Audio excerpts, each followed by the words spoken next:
বন্ধুগণ, আল্লাহর কাছে অশেষ শুকরিয়া জানাই যে ছাত্র জনতা বিপ্লবের মধ্য দিয়ে আন্দোলনের মধ্য দিয়ে এই বিএনপি নেতা কর্মীদের আত্মত্যাগের মধ্য দিয়ে 15 বছর ধরে যে আত্মত্যাগ করেছে তার মধ্য দিয়ে এই দেশটি একটা ভয়াবহ দানবের হাত থেকে মুক্তি পেয়েছে, ফ্যাসিবাদের হাত থেকে মুক্তি পেয়েছে এবং আপাতত আমরা প্রাণ খুলে নিঃশ্বাস নিতে পারছি।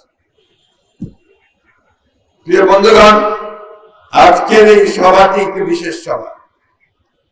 বাংলাদেশের আমরা এই বিষয়টা জানতাম না, অ্যারেস্ট হওয়া জানতাম, হত্যা করা জানতাম, কিন্তু গুম করে দেওয়া এটা আমাদের জানা ছিল না। এমনকি আমরা যারা দীর্ঘকাল ধরে রাজনীতির সঙ্গে সম্পৃক্ত আছি, আমরা বাংলাদেশে স্বাধীনতা যুদ্ধই বলেন বা এখনই বলেন, আমরা কখনো দেখি এই আওয়ামী লীগ তারা রাষ্ট্র ক্ষমতায় আসার পরে এই আইন শৃঙ্খলা রক্ষাকারী বাহিনী রাষ্ট্রীয় যন্ত্রকে ব্যবহার করে তার ভয়াবহ মানবতা বিরোধী যে অপরাধ, সে অপরাধ তারা সংগঠিত করেছে। আমি বক্তব্য দীর্ঘ করবো না।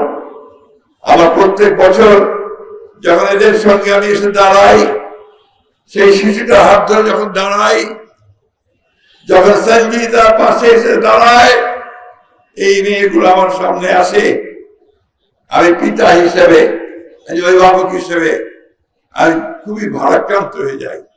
এদের সামনে আমরা কিভাবে দাঁড়াবো, কি জবাব দেবো তাদের কাছে? জবাব নেই।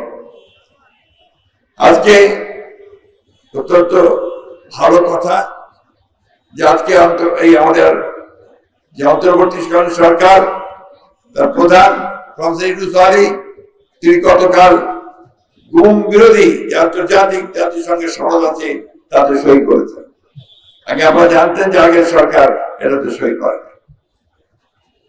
আজকে আরো ভালো লাগছে যে এই প্রথম বাংলাদেশে এই স্বৈরাচারের অপকর্মের বিরুদ্ধে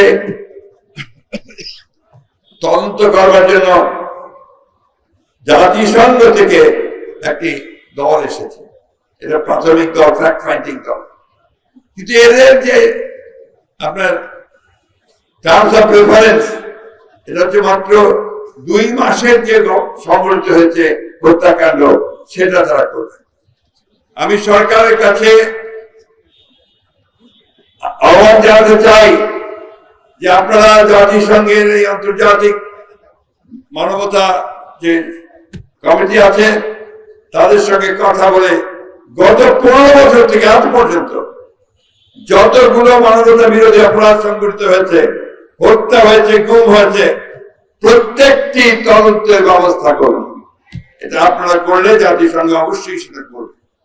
এটা আমি অত্যন্ত জোরের সঙ্গে, দৃঢ়তার সঙ্গে আমার মিডিয়া ভাইদের সামনে বলতে চাই যে 2009 সাল থেকে যে অত্যাচার, নির্যাতন, নিপীড়ন, হত্যাকাণ্ড, যে গুম হয়েছে, প্রত্যেকটি তদন্ত এই জাতিসংঘের কমিটি দিয়ে করতে হবে এবং তারই ব্যবস্থা নিতে হবে। আমি ধন্যবাদ জানাতে চাই আমাদের এই অন্তর্বর্তীকালীন সরকারকে যে গতকাল তারা একটা কমিশন তৈরি করেছেন গুম বিষয়টাকে আপনার ইনভেস্টিগেট করার জন্য। এটা একটা ভালো উদ্যোগ। একই সঙ্গে আজকে আমি আহ্বান জানাতে চাই এই সরকারকে যে আপনারা প্রত্যেকটি গুম হওয়া পরিবারকে তাদেরকে ভাতা দেওয়ার ব্যবস্থা করেন।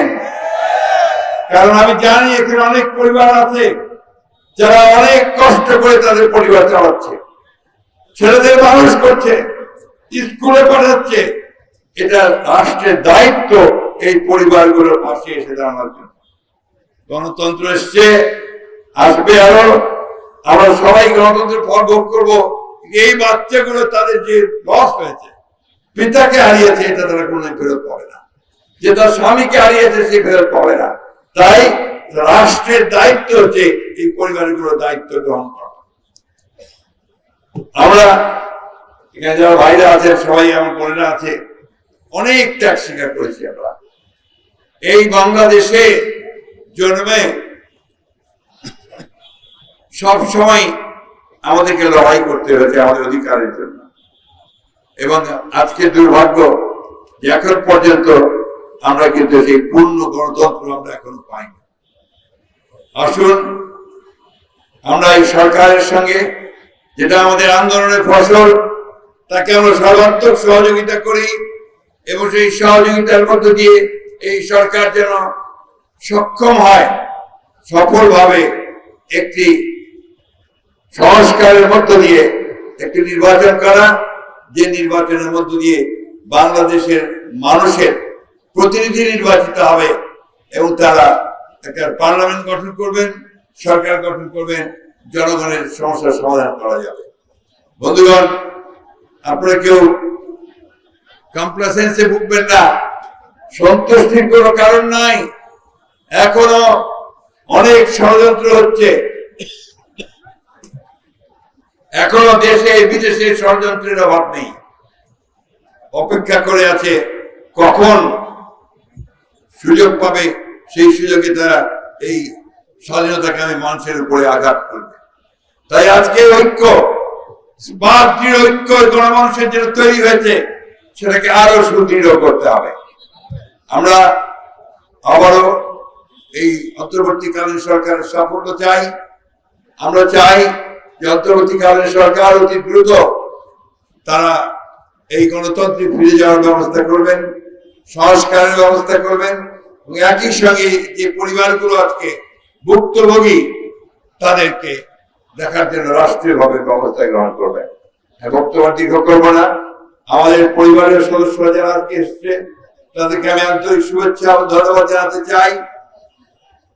তারা দীর্ঘদিন ধরে এই কথাটা বলছে, যখন এই বাচ্চাটা দাঁড়ায় সাফা, যখন সে বলে যে আমি আমার বাবার হাত ধরে রাস্তায় হাঁটতে চাই, ঈদের নামাজ পড়তে যেতে চাই, তখন পিতা হয়ে আমরা সেটা সম্বরণ করতে পারি না।